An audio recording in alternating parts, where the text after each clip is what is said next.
ესე იგი, ფუნდამენტები რაც ყველამ უნდა იცოდეთ, მოდი დავიწყოთ ვალით. კარგია თუ არა ვალი? ვალი გადასარევი არის, იმიტომ რომ მთლიანი ფული რო ავიღოთ, რაც დედამიწაზე ტრიალებს, მაგისი 90% არის გაცემული როგორც ვალი ბანკის მიერ პირდაპირ, ბანკების მიერ. ამიტომ ვალი კარგი არის, იმიტომ რომ ვალის გარეშე ზოგადად განვითარების მხრივ ვიქნებოდით სადღაც შუა საუკუნეებში. შეიძლება უფრო ადრეც. ამიტომ ვალი კარგი არის, მაგრამ უნდა აიღო თუ არა ვალი და ეხლა ამაზე ვისაუბრებთ და არა მხოლოდ კიდე შევეხებით რამოდენიმე ისეთ საკვანძო კონცეფტს, რომ აი უკეთესი ფინანსური IQ გქონდეს. და მოდი დავიწყოთ რითი რა, ანუ უნდა აიღო თუ არა ვალი. გააჩნია რითი ხარ დაკავებული, გააჩნია როგორი ფინანსური მომავალი გინდა და ასე შემდეგ. თუ ამ არხზე ხარ, ჩვენ გვაქვს ცოტა სხვა ფილოსოფია მაგასთან დაკავშირებით. ის ფილოსოფია, რომელიც მოქმედებს, ის ფილოსოფია, რომელთაც ვცხოვრობ დიდი ხანია და რომლითაც კმაყოფილი ვარ და ფინანსურად ბედნიერი. და ასე შემდეგ. თან ასაკსაც აქვს მნიშვნელობა რა. გააჩნია ადამიანს რა გინდა რა. შენ თუ გინდა რომ სამსახურში მოეწყო და ასე შემდეგ, მაშინ შენ საერთოდ სხვა ფინანსური IQ გჭირდება, ვიდრე თუ გინდა რომ აი ჩვენსავით იყო, ჩვენ რასაც გვაქვს ფოკუსი, რომ ფული აკეთო.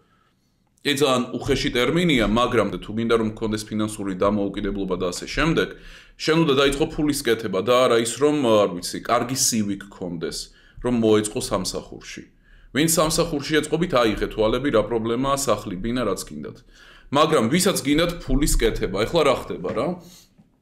თუ ხარ 20-დან 30 წლამდე ახალგაზრდა, რაღაცა მოეწყე სამსახურში რამე და რომე როგორც წესი რას გეუბნებიან, რომ ჰეი, შვილო, უკვე ის გაქვს რა ქვია, შემოსავალი გაქვს რამე, მიდი ბინა იყიდე. მიდი მანქანა გამოიტანე იმითი განვადებით და ასე შემდეგ, რაც არის კატასტროფული. ამიტომ განსაკუთრებით თუ ხარ ახალგაზრდა 20-დან 30 წლამდე, არანაირი ბინა არ უნდა აიღო, ქირით ყველაფერი. არანაირ ვალებში არ გადავარდე, იმიტომ რომ ამ წლებს ვეღარ დაიბრუნებ. აი ეს არის ყველაზე მნიშვნელოვანი წლები და სახლს ყოველთვის იყიდი. საქართველოში მით უმეტეს ძალიან მარტივი არის რა, ანუ ბანკის მონარო გახდე. ჩარეცხე ცხოვრება, არაფერი გამოგივიდა, არ ვიცი, 20-იან წლებში, კაი ჯანდაბას 25 წლამდე. წადი მერე, არ ვიცი, სპარში ან ბურგერები ატრიალე, მაგაზეც იძლევიან იმას. არც კი ვიცი რა ქვია მაგ კატასტროფას, მერე სახლს რითი წყიდულობ, იპოთეკა, არ ვიცი. იმდენად ნაგავი არის, რომ არც ვიცი. თან ყოველ 10 წელიწადში პროცენტი 2 მაგდება. ხვდებით? და ნუ გააჩნია, მილიონნაირად ბანკი გაგყოლიფავს, პროცენტები თავიდანვე იდიოტურია და ასე შემდეგ.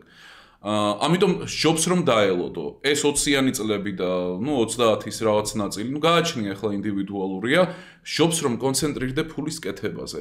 აი, ჩაფლავდი, არ გამოგივიდა არაფერი, წადი მერე ისე მოეწყე. გაიარე რამე კურსი ფრონტენდის ან რამე CV შეაკოწიწე და წადი მონობაში, ხო? მაგრამ არავინ გეტყვით ამას, იმიტომ რომ ყველას ან ეშინია, ან ყველა რუტინაშია, ან ასე შემდეგ. და მაგიტომაც ვერ შეულობენ ფულს. ეს წლები გამოიყენე ვალის გარეშე, მაგრამ უნდა აიღო თუ არა ვალი. გააჩნია, პირადად მე არანაირი ვალი არასდროს არ ამიღია ადამიანისგანაც კი. აი ადამიანისგანაც კი არ ამიღია ვალი საერთოდ ცხოვრებაში, არამც თუ რამე ბანკი. მაგრამ გააჩნია ინდივიდუალურად, ანუ როგორი ხარ და რამე, უნდა აიღო თუ არა სესხი და აი რა შემთხვევაში უნდა აიღო. და აქ შემოდის ეს რობერტ კიოსაკის ცნობილი დაყოფა. ნუ მაგან არ შექმნა, მაგრამ მან გაუკეთა სწორი ინტერპრეტაცია მაგას, აი რაც ყოველდღიურ ცხოვრებაში ადამიანებს გამოგვადგება რა. ეს არის ვალდებულება versus აქტივი. აქტივში აქ იგულისხმება შემოსავლის წყარო, ანუ როცა იღებ ვალს, ეგ ვალი მიგაქვს სადღაც, ან ვალდებულებაში, ან აქტივში. ვალდებულება რა არის? ვალდებულება არის მანქანა, იქ სახლი, რომელშიც უნდა იცხოვრო და ასე შემდეგ. ეგ არის ვალდებულება. ვალდებულების მთავარი თვისება რა არის? ის რომ ვალდებულებიდან ფული არ შემოდის. ეგ არ არის შემოსავლის წყარო. ვალდებულება არის ვალდებულება. აი ეგრე კისერზე რო გადევს რა, ეგ ტვირთი. ვალდებულება იგივე არაც ტვირთი. ანუ აიღე ვალი და არ ვიცი, იყიდე, არ ვიცი, მაგარი სეტაპი, კომპიუტერის რამე, ან სახლი, ან მანქანა, რამე საფლექსაო, ან კიდე რა არის.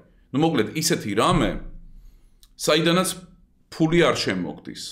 მაგრამ თან არსებობს ისეთი რამე, როგორიც არის, რომ ანუ შეიძლება იყოს ტვირთი, შეიძლება იყოს აქტივი. აქტივი ის არის, საიდანაც ფული შემოდის.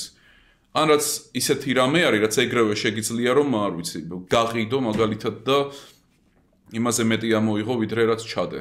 აი სახლი მაგალითად აქტივია თუ ვალდებულება, ორივე შეიძლება იყოს. თუ შენთვის ყიდულობ, ვალდებულება არის. თუ იმისთვის ყიდულობ, რომ ეგრევე არ ვიცი, გაყიდო, მაგისთვის იღებ თვალს, რომ ეგრევე გაყიდო ან მეტფასად ან ის ან ეს და აქციო შემოსავლის წყაროდ ეგრევე. მაგ შემთხვევაში ეგ არის აქტივი. მაგრამ ეგ ჯერ ერთი ძალიან დიდი ბიზნესი არის, ანუ პროცენტები ისინი ესენი, მე პირადად არავის არ გირჩევთ რა, მაგრამ ვალის აღება გამართლებული იმ შემთხვევაში არის, თუ კი მაგით არ ვიცი, ბიზნესი დაიწყე. ხვდები, ბიზნესი დაიწყე, ან რაღაცა შემოსავლის წყარო შექმენი.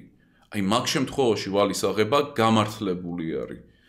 იმის მიუხედავად, რომ ახლა არ გჭირდებათ, ეს ამგვარი ვალის აღება ძალიან კონკრეტული ადამიანებისთვის არის ასურველი. და ასევე ისეთი ადამიანებისთვის, რომლებსაც უკვე აქვთ დიდი ფული და ასე შემდეგ.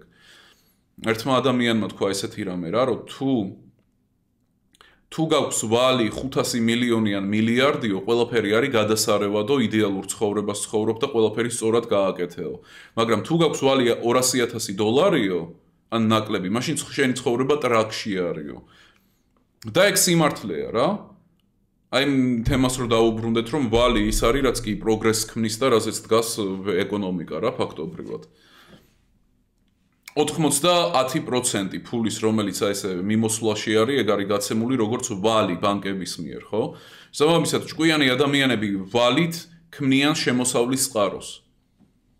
ეგ ერთი მომენტი არის რა.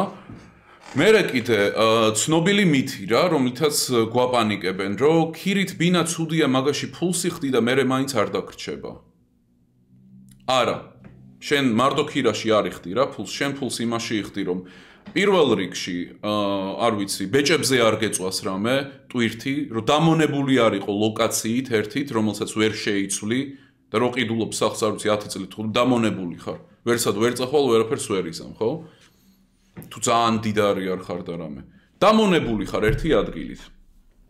გულზე გაწევს ტვირთი, რომელიც მოქმედებს ცუდად ფსიქოლოგიურად, რომლის გამოც ვეღარ გარისკავ, რომ დაკავდე ფულის კეთებით. ვერ მიეტოვებ იმ ბანკს სამსახურს, ვერაფერს ვერ გააკეთებ და ესე იქნები, როგორ თქვა რა, დამონებული. მერე კიდე ყველაფერი წავიდა ტრაქში. ყველაფერი წავიდა ტრაქში, ხო? სიტყვაზე.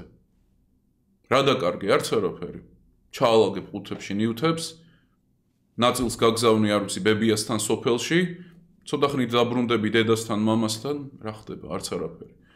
მერე კიდე სიტყვაზე და ეს ცუდი რამე არის, არ უნდა გააკეთო, მაგრამ სიტყვაზე, ნუ აი თვე ჩაგივარდა რა და არ შეგიძლია რომ ქირა გადაიხადო. ვისგანაც ქირაობ რას გიზამს? ვერც ვერაფერს. ბანკი რას გიზამს? ისეთ რამეში გაგჭედავ, საიდანაც შეიძლება რომ ერთი წელი ვერ ამოყო თავი. ამიტომ მე არ გირჩევთ არანაირ ვალს, ესეთი ფინანსური IQ სწორი არის ჩვენი კონტექსტიდან გამომდინარე, იმიტომ რომ ჩვენ არ გვინდა რა ჯერ ერთი სამსახური.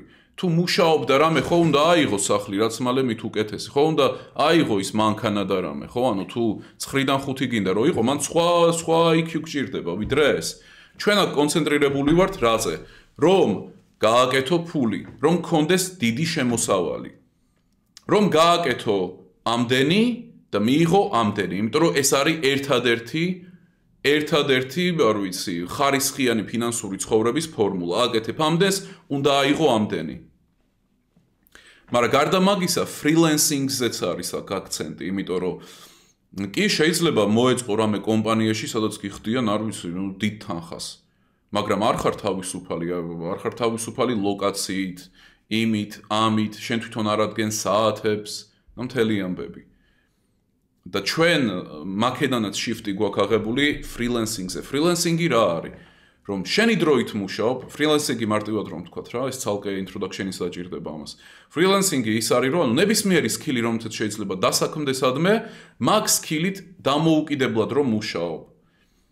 აი მაგალითად იპოვე კლიენტი, როცა მოგეხოშა, საიდანაც გინდა, თუ გინდა არ ვიცი, წადი გოაზე, ჩაწექი არ ვიცი იმაში რამეზე იქ ზღვასთან იქიდან შეგიძლია რომ იმუშაო მაშინ იმუშაო როცა გინდა და თან იმაზე მეტი მიიღო ერთ პროექტში რასაც არ ვიცი მოუნდები ერთი კვირა სიტყვაზე ვიდრე რასაც მიიღებდი არ ვიცი 4 თვე რომ მუშაობდე კომპანიას თავისუფლება არის ეგ მით უმეტეს დღევანდელ პოლიტიკურ რეალობაში არ დაგავიწყდეთ რომ იმისი შანსი რომ გაქცევა მოგიწიო სადმე ძალიან დიდი არის და შენი ფინანსები თუ დამაგრებულია ერთ ტერიტორიაზე ბოდიში მაგრამ ტრაქში ხარ ელიტარულო მაყურებელო ეს იყო პატარა ამონარიდი მასტერკლასიდან სრული დაულევი მასალა რომელმაც უკვე არაერთი ადამიანის ცხოვრება არაერთ ასპექტში შეცვალა უკეთესობისკენ გელოდება დახურულ არხზე ნიკო სვანიძე.com დრო არ რომ დადგე ბრბოზე მაღლა და ამისთვის ეს არხი არის იდეალური გელოდებით ელიტარულ სივრცეში